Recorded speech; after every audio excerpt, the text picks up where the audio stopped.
할렐루야. 우리가 살아가고 있는 지금 우리의 모든 사회적인, 경제적인, 문화적인 일상의 형편이 참 만만하지 않습니다. 참 힘듭니다. 그러나 저는 믿습니다. 잘 될 것입니다. 반드시 잘 되게 되어 있습니다.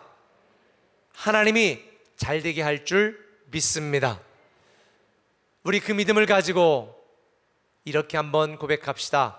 잘 될 것입니다. 반드시 잘 되게 되어 있습니다. 우리가 하나님을 믿고 우리에게 주신 하나님의 말씀을 함께 나누도록 하겠습니다. 하나님의 말씀은 로마서 8장 31절에서 39절까지의 말씀을 번갈아 가면서 읽겠습니다. 제가 먼저 읽습니다. 그런즉 이 일에 대하여 우리가 무슨 말 하리요? 만일 하나님이 우리를 위하시면 누가 우리를 대적하리요? 자기 아들을 아끼지 아니하시고 우리 모든 사람을 위하여 내주시니가 어찌 그 아들과 함께 모든 것을 우리에게 주시지 아니하겠느냐? 누가 능히 하나님께서 택하신 자들을 고발하리요? 의롭다 하신 이는 하나님이시니 누가 정죄하리요? 죽으실 뿐 아니라 다시 살아나신 이는 그리스도 예수시니 그는 하나님 우편에 계신 자요 우리를 위하여 간구하시는 자신이라. 누가 우리를 그리스도의 사랑에서 끊으리요? 환난이나 곤고나 박해나 기근이나 적신이나 위험이나 칼이랴.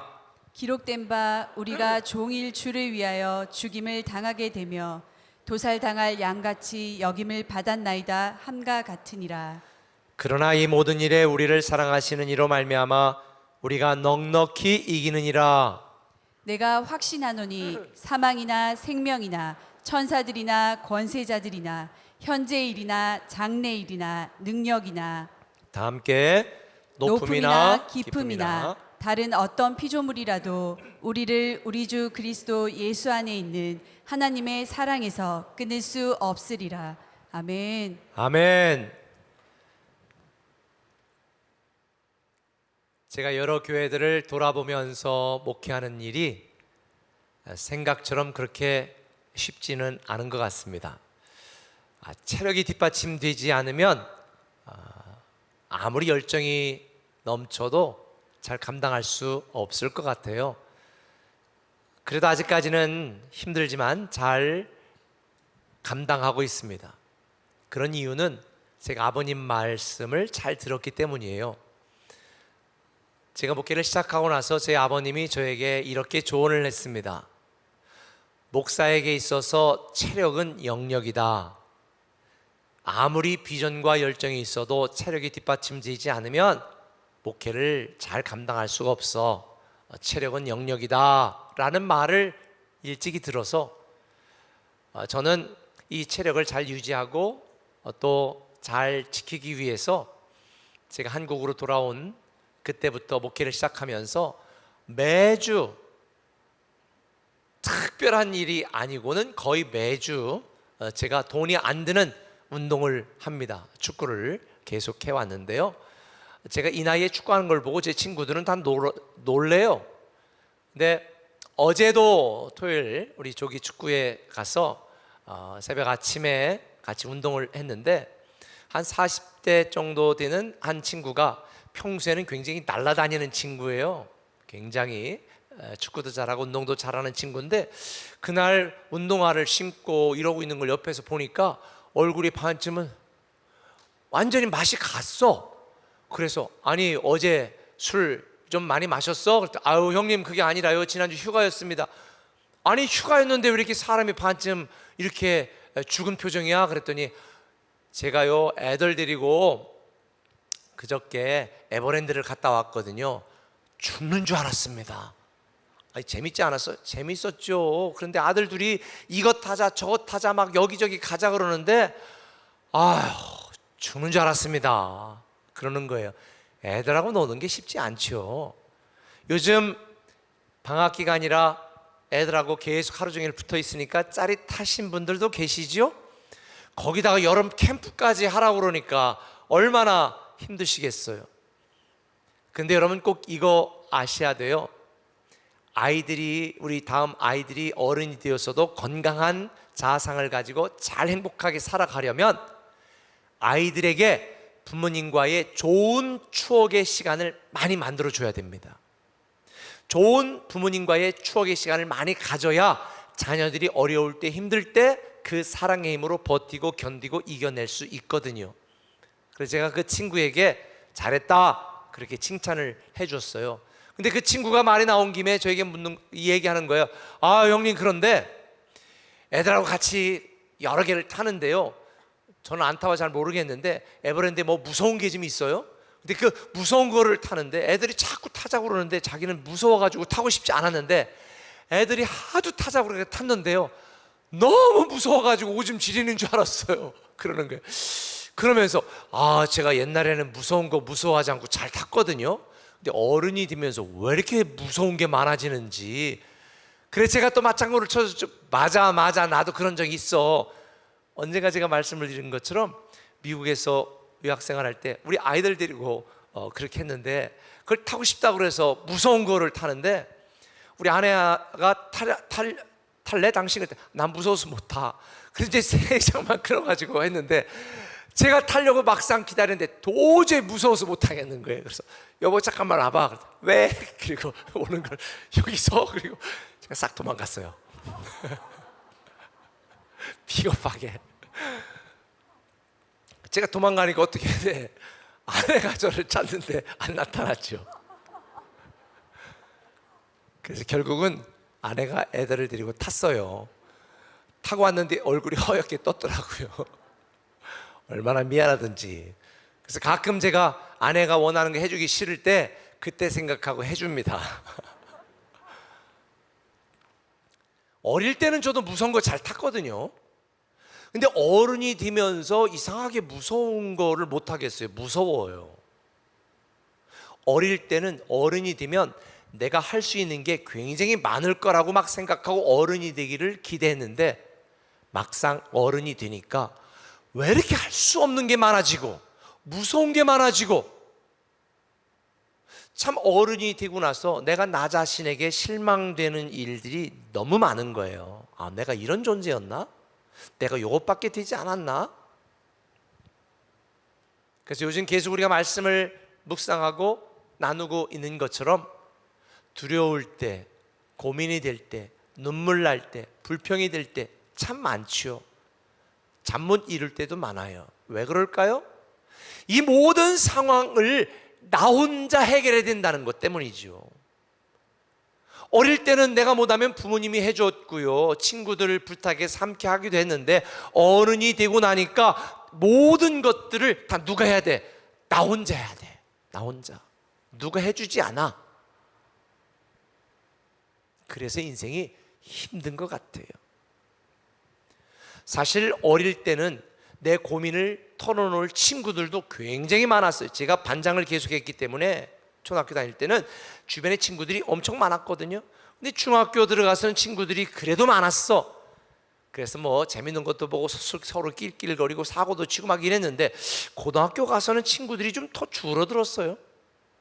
그리고 고등학교 때는 제가 막 놀고 1.5진 정도 됐으니까 뭐 다 할 수 있었어. 시키기도 하고. 근데 대학교 가서는 같이 마음을 나눌 친구들이 확 줄어들더라고요. 그리고 지금쯤 돼 보니까 제가 마음속에 어려운 일들, 해결해야 될 일들, 상담할 일들 할 사람이 없어요.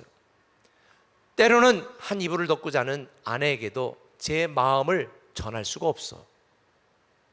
애들이 다 컸지만 애들에게 터놓고 이야기할 수 없는 일들도 많아요. 그러다 보니까 때로는 이 세상에 나 혼자구나라는 생각이 들 때가 참 많은 것 같습니다.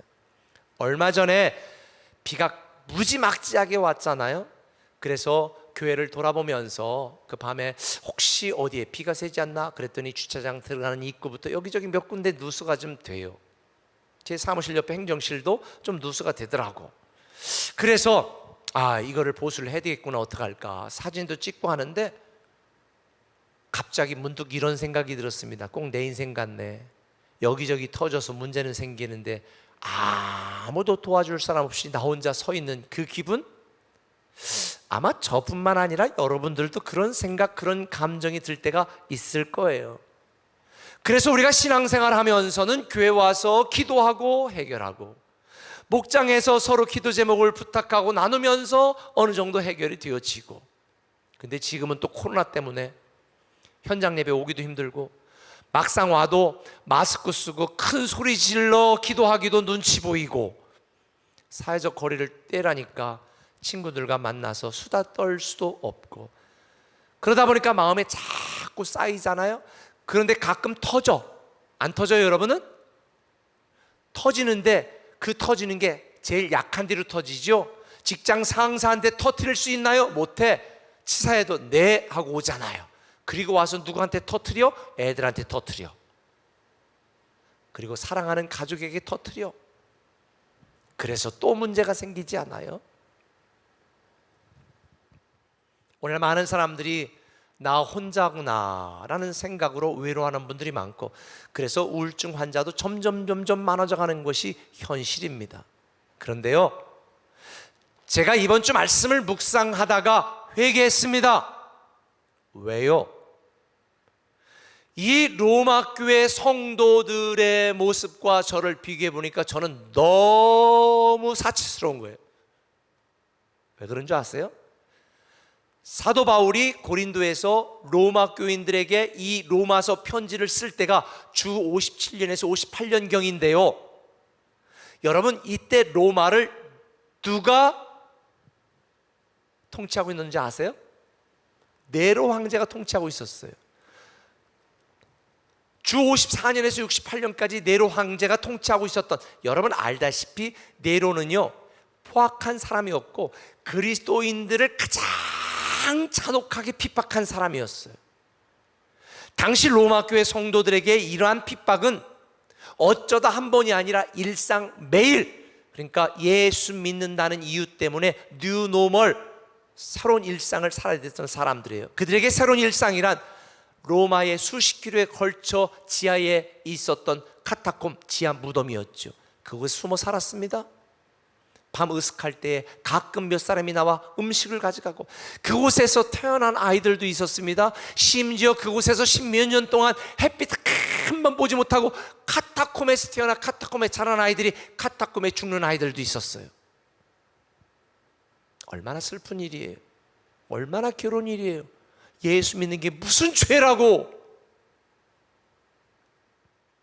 이런 로마 교회 성도들의 상황을 그림으로 표현한 게 있습니다. 1800년대에 장 레옹 제롬이라고 하는 유명한 화가가 그린 그림이에요. 기독교 순교자들의 마지막 기도. 그림 보세요. 콜로세움 원형 경기장 안에 예수 믿는다는 이유로 잡혀왔습니다. 그런데 놀라운 건 저 그림의 가운데 서 있는 사람은요, 하늘을 보고 탁 얼굴이 천사 같아요. 그리고 사자에게 갈기갈기 잡혀 먹었죠. 저는 이 그림을 보면서 문득 이런 생각을 했습니다. 어쩌면 이게 오늘날 우리 이 한국 사회를 살아가는 그리스도인들이 아닐까. 세상이라고 하는 한정된 이 원형 경기장 같은 이 좁은 땅덩어리 안에 코로나 바이러스, 사자처럼 무서운 바이러스에 덜덜 떨고 불안해하고 있는 사람들, 내 자식이 걸리지 않을까, 우리 아버님, 어머님 걸리지 않을까. 어쩌면 저게 오늘날 한국 그리스도인의 모습이 아닐까. 저는 이런 생각을 했어요. 이때 로마 교회 성도들은 함께 죽을 수 있는 영적인 동지라도 있었지, 오늘날 성도들에게는 함께 할 수 있는 영적인 동지조차 찾기가 쉽지 않아. 그냥 나 홀로 교회 떨렁 왔다가 떨렁 가는, 신앙생활에도 나 홀로 혼자인 것처럼 느껴질 때가 참 많죠. 내 편이 하나도 없다고 느껴지고 나 혼자로 느껴질 때, 여러분 두 가지를 꼭 기억하세요. 첫 번째는 이거예요. 한번 따라합시다. 하나님은 우리를 위하신다. 우리를 위하신다. 하나님은 우리를 위하시는 분이다. 이걸 꼭 기억하면요, 우리는 두려워하지 않고 외로워하지 않을 수 있습니다. 오늘 본문 31절은 말합니다. 하나님이 우리를 위하시면 누가 우리를 대적하리요. 우리는 혼자가 아닙니다. 우리를 위하시는 하나님이 내 편이 되어 주십니다. 그런데 이 본문에 보니까 좀 이상한 게 있어요. 만일 하나님이 우리를 위하시면, 아니 하나님 우리를 위하실 수도 있고 안 위하실 수도 있다는 얘기인가? 이런 생각이 들어서 제가 헬라 원어를 쫙 분석하고 살펴보니까 이 만일이라고 하는 것은 불확실한 의심을 의미하는 것이 아니라 확실한 사실에 대한 논리적인 가정입니다. 쉽게 설명하면 이런 거예요. 하나님이 우리를 위하신다는 건 불변의 사실인 거예요. 그래서 이 본문의 뉘앙스가, 아니 전능하신 하나님이 우리를 위하시는데 대체 누가 우리를 대적하겠어? 이런 의미죠.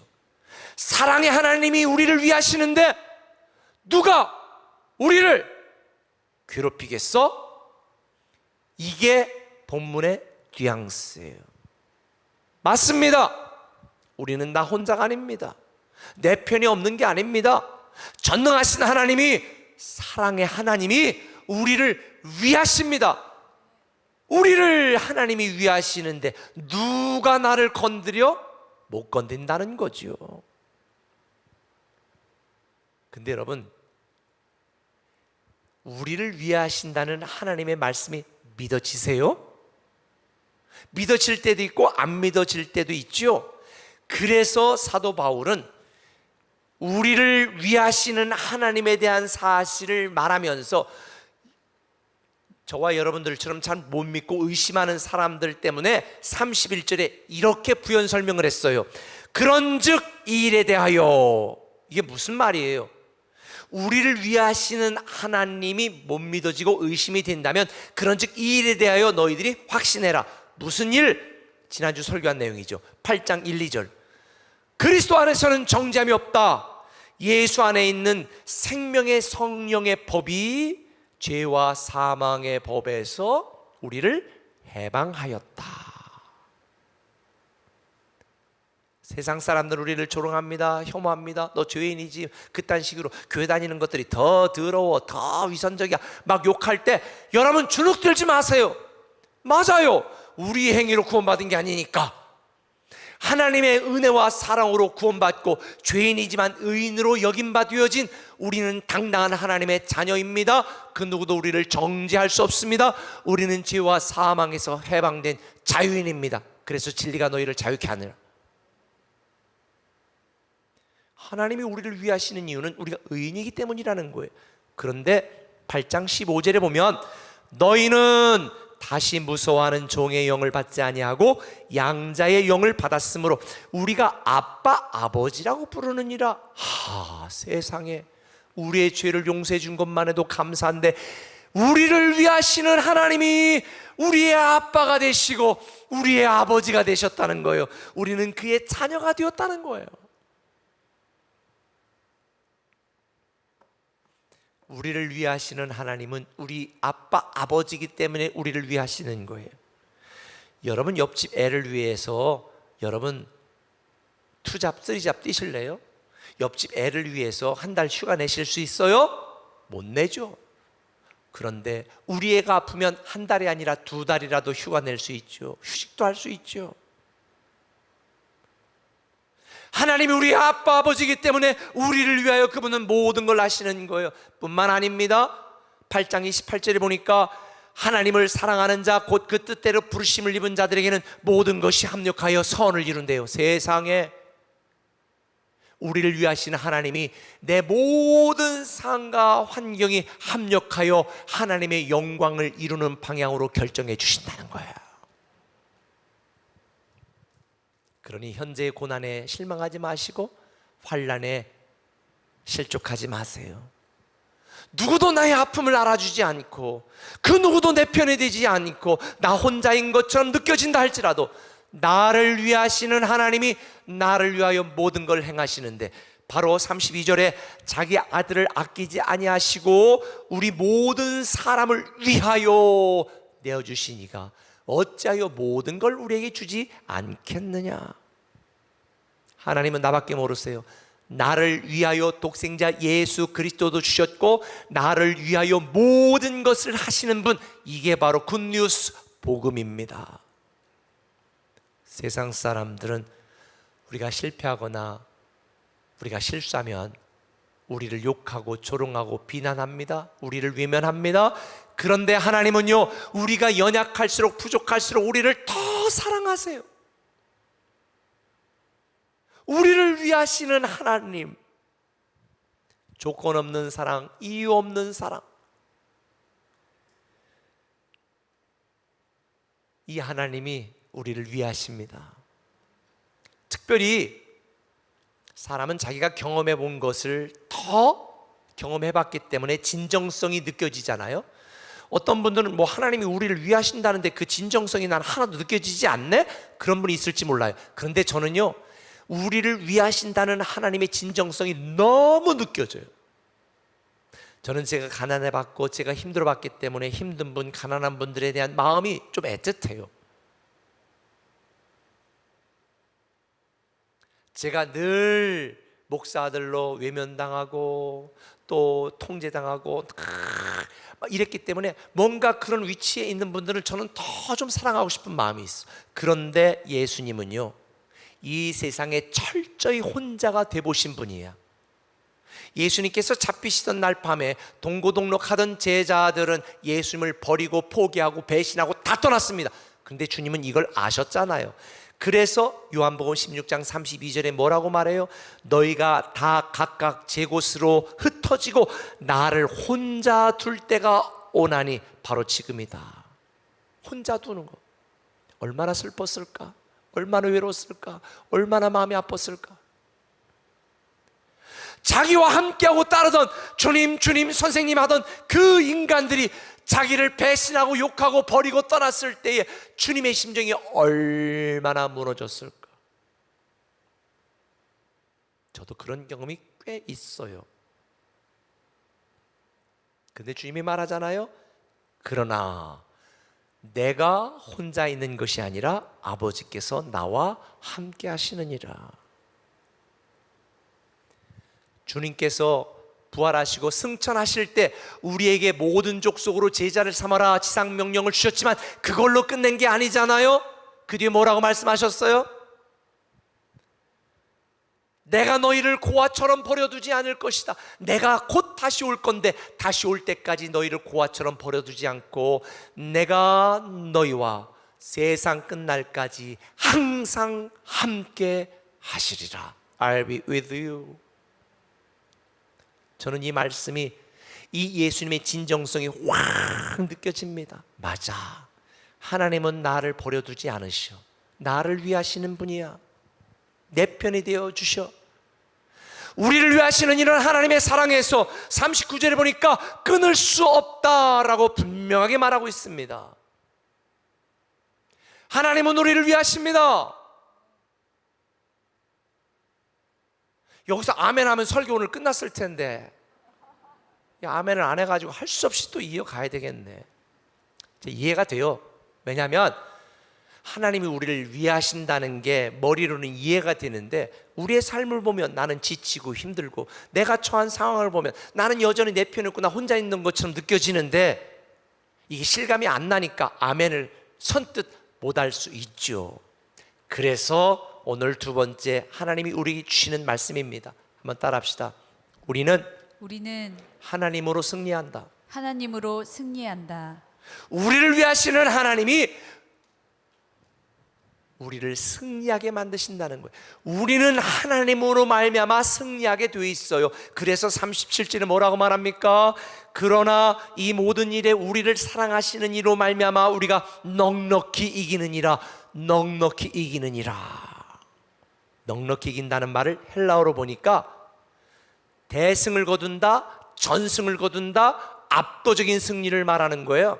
이것도 한번 그렇게 한다는 것이 아니라 현재 시제로 돼 있어가지고 우리가 살아가는 삶 속에서 매일 매 순간 압도적인 승리를 거두게 하신다는 거예요. 그게 어떻게 가능할까요? 내가 내 힘과 내 지식과 내 능력과 내 학벌과 내가 가진 걸 보면 전혀 불가능한데 그래서 하나님으로 승리하는 거예요. 하나님으로 말미암아 승리하는 거예요. 나는 못해요. 나를 위하시는 하나님의 능력으로, 나를 위하시는 하나님의 사랑과 은혜로 우리는 승리하게 되어 있습니다. 근데 믿음이 없는 성도들은 아멘이 잘 안 나와. 왜냐하면 승리, 어제도 실패했고 오늘도 실패했고, 내가 3년째 지금 승진 누락됐고, 우리 애는 1등이라고는 한 번도 해본 적이 없는, 내가 봐도 별 볼 일 없는데 내가 무슨 승리를 하냐? 그런 분들에게 제가 꼭 말씀드릴 게 있어요. 인간적으로 생각하고 육신적으로 판단하면 우리는 실패자 맞아요. 실패한 건 맞아요. 그런데 이 실패는, 한번 따라 합시다. 가짜 실패. 여러분이 생각하는, 여러분이 경험한 실패는요, 다 가짜 실패예요. 아직 진짜 성공은 오지 않았어요. 다 가짜 실패예요. 우리가 볼 때는 실패한 것처럼 보이지만 사실은 이기고 있는 것입니다. 가짜 실패에 울거나 가짜 실패에 속지 마세요. 요셉이 노예로 팔려갔을 때 실패자지요. 좀 먹고 살만하니까 감옥으로 또 잡혀갔어요. 또 실패죠. 그 중에서 인맥 하나 만들어가지고 나 좀 기억해줘. 그런데 이 인간이 나가서 3년을 기억을 못하네. 실패죠. 인간적인 눈으로 보면 요셉의 인생은 다 실패 또 실패. 그런데 이 모든 실패는 가짜 실패였습니다. 진짜 성공을 위한 가짜 실패였습니다. 사실은 실패처럼 보였지만 그 모든 것들은 진짜 성공을 위한 디딤돌 재료들에 불과했던 것입니다. 하나님은 그를 세우실 때 요셉이 총리가 되어 그 가족과 민족 전체가 살아나는 놀라운 축복을 받았으니, 사랑하는 꿈의 성도 여러분이요, 우리가 지금 인간적으로 육신적으로 겪고 경험하고 생각하는 모든 가짜 실패에 속지 마시고 슬퍼하지 마세요. 따라합시다. 진짜 성공은 오지 않았다. 제가 지난 생수예배 때 말했지만 여러분의 자녀들을 여러분이 판단하지 마세요. 하나님은 여러분과 판단 기준이 달라요. 평가 방법이 달라요. 너 나중에 커서 뭐 되려고 그러니? 절대 이런 소리 하지 마세요. 왜 여러분이 판단하고 여러분이 평가해요? 만약 고등학교 때 또 대학교 1학년 때 제가 민중신학, 해방신학에 미쳐가지고 신학도 아닌 신학에 제가 연구하고 돌아버렸을 때, 만약 사람들이 나를 판단하고 평가했더라면 나는 인간 쓰레기에 불과했어요. 없어져야 될 인간이었어요. 저는 처절한 실패자였습니다. 그러나 하나님의 관점에서 보면 가짜 실패요. 오늘의 안희묵을 만들기 위한, 진짜 성공을 경험하기 위한 가짜 실패에 불과했던 것이니, 여러분 자녀들, 아니 여러분 자신에 대한 가짜 실패에 속지 마시고 진짜 성공을 믿음으로 기대하시기를 예수님의 이름으로 축원합니다. 그래서 요한복음 16장 33절에 주님이 이것을 너에게 이르는 것은 너희로 내 안에서 평안을 누리게 함이라. 세상에서는 너희가 환난을 당하나 담대하라. 내가 세상을 이겼노라. 그래서 믿음의 마법이라는 책에 보면 마리 폴레오가 이렇게 말합니다. 실패는 하나의 사건일 뿐 사람의 특징이 아니다. 당신은 실패가 아니며 실패가 될 수도 없다. 맞아요. 저와 여러분, 우리 모두는 우리를 위하시는 사랑의 하나님으로, 능력의 하나님으로, 은혜의 하나님으로 승리하게 되어 있습니다. 반드시 잘 될 것입니다. 잘 되게 되어 있습니다. 물론 인간적으로 생각해 보면 도저히 이길 수 없고 해결할 수 없고 헤쳐나올 방법이 없을 때가 참 많아요. 제가 공주꿈에게 부임해서 100년 된 전통교회를 건강한 교회로 전환하고 그 뒤로 교회를 6개를 설립을 하고 4번을 건축을 했잖아요. 그런데 지금까지 그렇게 해오는 동안에 가장 많이 건축 헌금한 사람이 안희묵 목사예요. 제가 버는 돈도 없이 가장 많이 헌금을 했다는 이유는 저보다 더 많이 헌금한 사람이 별로 없다는 얘기는 얼마나 힘들었을까, 요거를 생각하라는 거예요. 처절했습니다. 진짜 어느 날 갑자기 그냥 죽어버렸으면 좋겠다. 목사지만 그냥 어디론가 사라졌으면 좋겠다, 이런 고민과 갈등을 한 적이 한두 번이 아니에요. 내가 이 짓을 왜 하나? 하나님을 사랑하고 사명 때문에 했는데, 여러분, 아무리 머리를 굴려봐도 방법이 없을 때, 그런 때가 참 많았거든요. 그런데요, 그런 때마다 하나님은 내가 생각도 못한 답을 갖고 계시다는 것을 발견했어요. 우리 수준에서 방법이 없는 것뿐이지 하나님에게는 수천 수만의 창의적인 기가 막힌 방법이 있다는 걸 저는 경험을 했습니다. 그래서 여러분 자녀들이 창의적이 되고 여러분이 창의적인 리더가 되기를 원하면 성경 열심히 읽고요, 성경을 읽으면서 여러분의 관점, 육신의 관점, 인간적인 관점이 아니라 하나님의 관점, 하나님의 계획, 영적인 관점에서 세상과 여러분의 인생을 바라보는 훈련을 하면요, 창의적이 돼요. 성경에 보면요, 창의적인 방법으로 승리하고 성공한 사람의 수많은 스토리가 기록되어 있어요. 예를 들어보세요. 하나님께서 이스라엘 백성들을 출애굽시킬 때 홍해를 건너게 했잖아요. 근데 이스라엘 백성들은 당시 GPS가 있는 것도 아니니까 모세가 가자는 대로 딱 갔더니 세상에 앞에 그냥 홍해 바다가 딱 있는 거야. 뒤에서는 군대가 오고 우리는 다 죽었다고 아우성 치잖아요. 그런데 이건 하나님이 기가 막힌 창의적인 방법이었어. 왜? 밤새도록 이스라엘 백성들은 죽겠다고 울부짖는데 하나님은 그들의 소리가 듣기가 싫어가지고 그냥 바람을, 광풍을 불게 해가지고, 동풍을 불게 해가지고 홍해 물을 탁 가르고 길을 짠 내셨지롱.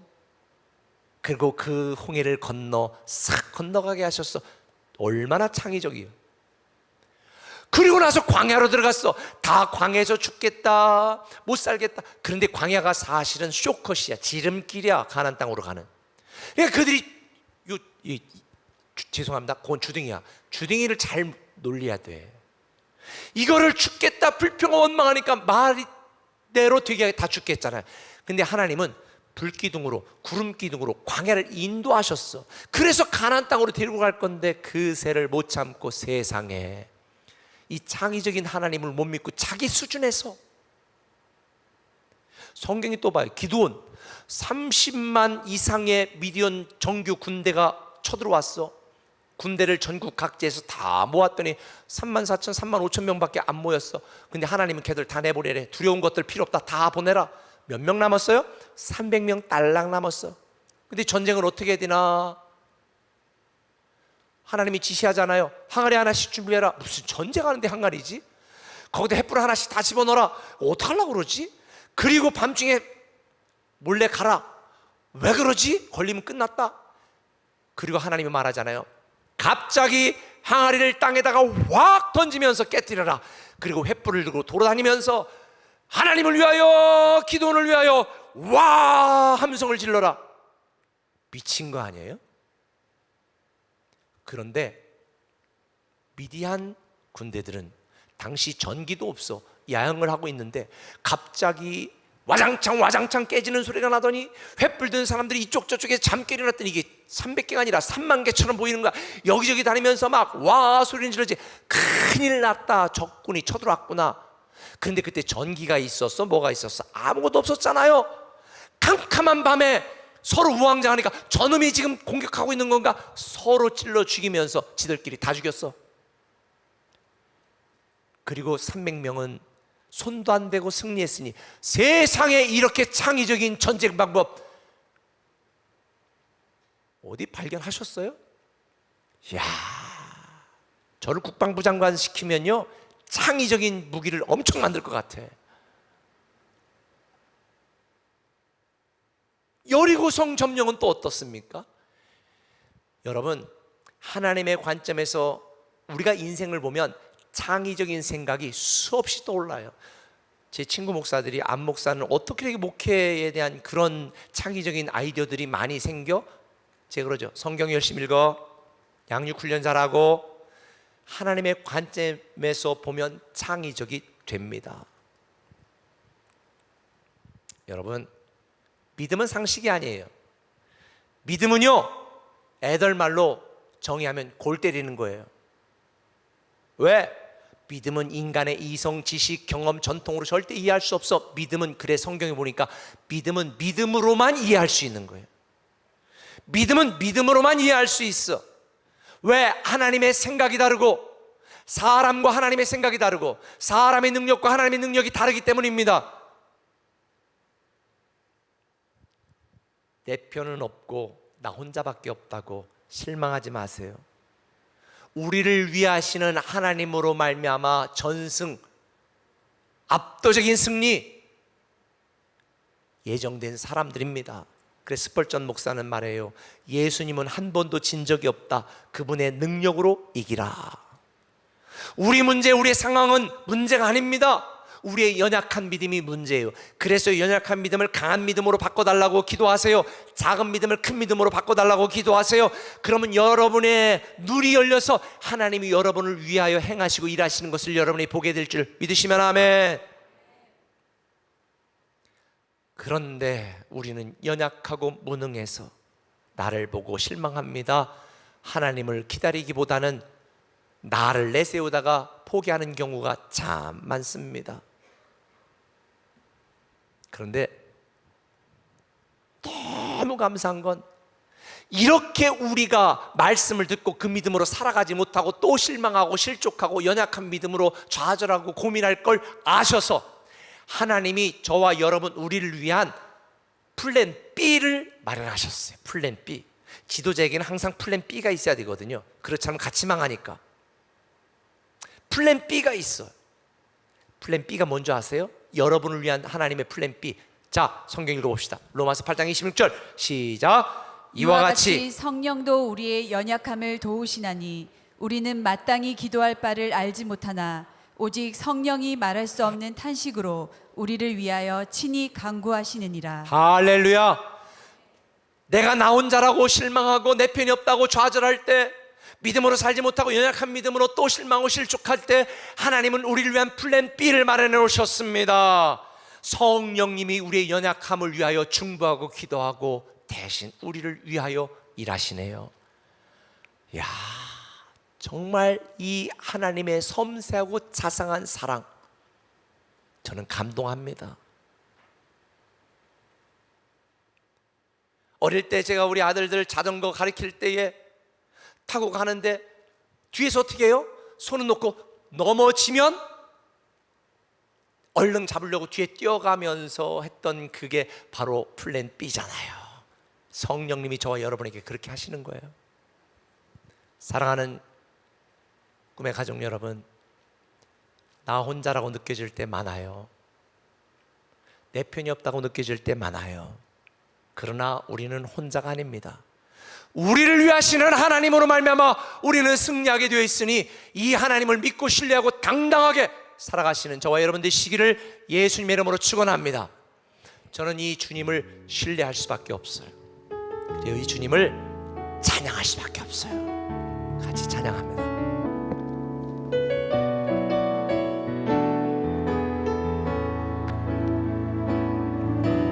나 주님을 신뢰합니다.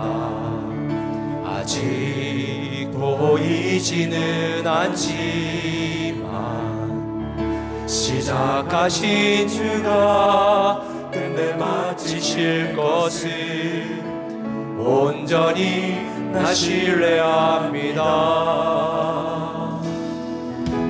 나 주님을 신뢰합니다. 아직 이해할 순 없지만 나보다 내 필요를 잘 아시는 주를 여전히 나 신뢰합니다. 주님이 주님 되시기에 나는 두렵지 않습니다. 내 믿음은 결과가 아닌 오직 주께만 있으니 나는 주 신뢰합니다. 주님이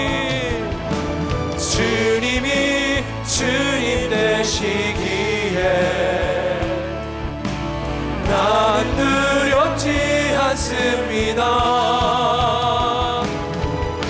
내 믿음은 결과가 아니 오직 주께만 있으니 나는 주 신뢰합니다. 기도합니다.